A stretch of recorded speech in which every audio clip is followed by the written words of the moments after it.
အားလုံးပဲမင်္ဂလာပါဒီနေ့ကတော့အရန်ကိုလေအချင်းအရန်စားချင်တဲ့နေရာဒီလူကလည်းနည်းနည်းပူရဆိုတော့ချင်စော်ကားဒီလေးတုတ်စားမယ်ဟောတစ်ချက်ရှိုးလိုက်ကြည့်လိုက်အောင်အေးအရန်မိုက်တယ် sorry ကဲ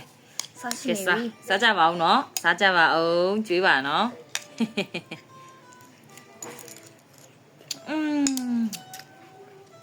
ကောင်းတာဟဲ့စားချင်နေတဲ့အချိန်နဲ့ဒါစားရတဲ့အချိန်နဲ့ဆိုထပ်တူကြတော့လေအရန်ကိုထိမိကွေပြီးတော့လေစားကောင်းနေရပဲတော်ကောင်းတာအချင်းစော်ကားဒီနော်လက်ဆက်တယ်ကျမိုင်းနေနဲ့ညီညွတ်တယ်သူက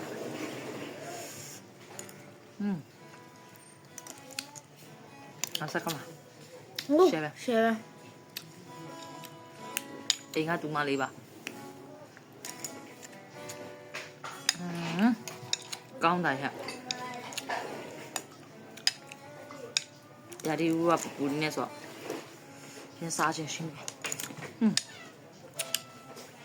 ทีมဟုတ်ရှယ်ပဲနော်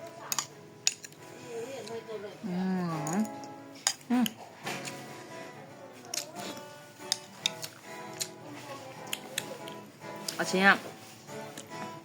စားခြင်းနဲ့အချိန်နဲ့စားခြင်းနေတဲ့အချိန်မှာစားလိုက်ရမှအချမ်းကိုအရတာရှိရသူကအဲ့ချိန်မှာရန်ကောင်းချစ်ချင်းငါဆက်လေးနဲ့ဆက်ကားတော့မရအောင်နော်အိမ်မှာတောက်စားဟိုးရှယ်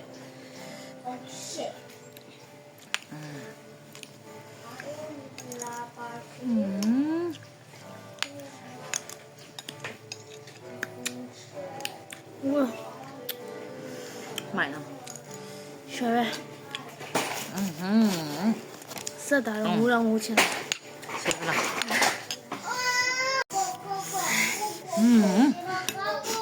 ကောင်းတယ်